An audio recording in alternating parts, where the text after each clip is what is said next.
So hello friends, welcome to movie 100 और आज मैं आपको एक कहानी सुनाने वाली हूँ। तो चलिए शुरू करते हैं। तो कहानी की शुरुआत में हम एक कपल को देखते हैं जिनकी कुछ दिनों पहले ही शादी हुई थी, जिसमें लड़के का नाम जॉन होता है और लड़की का नाम सैम होता है। लड़के को अपनी कंपनी की तरफ से रहने के लिए एक घर मिला था, तो दोनों पति पत्नी अपने नए घर में जाने के लिए निकल लेते हैं। अब दोनों गाड़ी से जा ही रहे थे, तभी लड़की को कुछ अजीब लगता है क्योंकि उनका घर जंगल के बहुत अंदर था और आसपास कोई घर भी नहीं था। पर लड़की इन सब चीजों को इग्नोर मार देती है और अपने नए घर में अपनी नई जिंदगी शुरू करने के बारे में सोचती है। अब दोनों नए घर पहुंच जाते हैं। घर बहुत बड़ा था पर पुराना भी लग रहा था, बिल्कुल एक हवेली के जैसे। अब दोनों घर में अपना सारा सामान जमा देते हैं और वो रहना शुरू कर देते हैं। अब उस कपल को वहाँ पर रहे कुछ ही दिन हुए थे और लड़की को घर में कुछ गड़बड़ लग रही थी। एक दिन लड़की अपने आप को आईने में देख रही थी, पर उसे आईने में अपना चेहरा दिखाई नहीं दे रहा था। वो ये सब देखकर बहुत डर गई और अपने पति के पास भाग गई। जब दोनों ने वापस आके मिरर में देखा तो सब कुछ नॉर्मल था। उसका पति उसे समझाता है कि ये सब तुम्हारा वहम है और कुछ नहीं, और वो चला जाता है।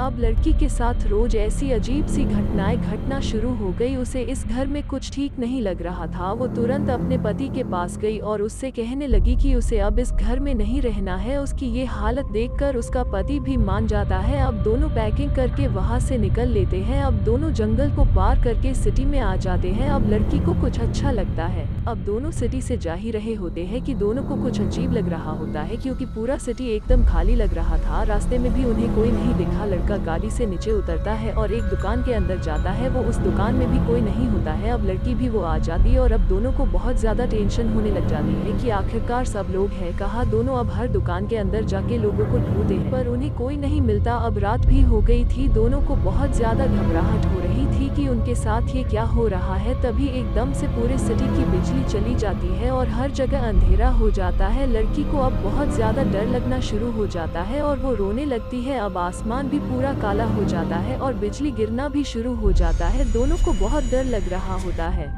तभी उन्हें एक गाड़ी के हॉर्न की आवाज सुनाई pड़ती है। लड़का खुश होता है कि फाइनली वो किसी से तो मिल पाएंगे। वो गाड़ी उन्हीं की तरफ आ रही होती है। लड़का अपने मोबाइल की टॉर्च निकालकर उस गाड़ी पर डालता है तो देख के बहुत डर जाता है क्योंकि गाड़ी के एक बहुत अजीब सा क्रिएचर चला रहा था जिसके शरीर पर पूरा खून लगा हुआ था और उसका चेहरा बहुत बदसूरत दिख रहा था। उसके पास दो बड़े भाले थे।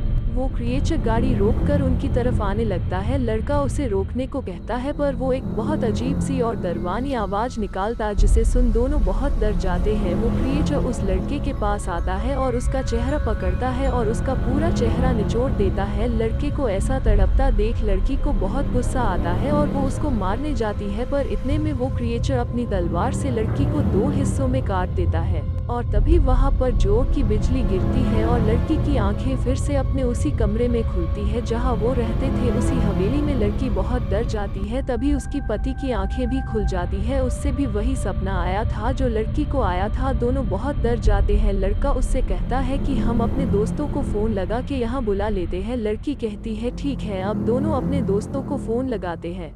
लड़के का दोस्त नील उनका फोन उठाता है। वो उसे आने को कहता है पर नील पूछता है तुम हो कौन, तो वो अपना नाम जॉन बताता है। तो उसका दोस्त कहता है क्या मजाक कर रहे हो, उसे मरे हुए 2 साल हो गए। उसकी पति और पत्नी की लाश एक पुरानी हवेली के बाहर मिली थी। ये सब कह के उसका दोस्त उसका फोन काट देता है। अब दोनों अपने सारे दोस्तों को फोन लगाते हैं पर हर किसी के पास से सेम रिप्लाई आता है। अब दोनों को बहुत ज्यादा डर लगना शुरू हो जाता है। तभी उन्हें फिर से सेम हॉर्न की आवाज सुनाई देती है और दोनों खिड़की के बाहर देखते हैं। बाहर उन्हें वही सामने क्रीचर दिखाई देता है। और यहीं पर हमारी इस कहानी का पार्ट 1 एंड हो जाता है। हम इसका दूसरा पार्ट भी जल्दी लाएंगे। आप हमें कमेंट कर बताएं क्या आप सेकंड पार्ट में इंटरेस्टेड है कि नहीं। Thanks for watching.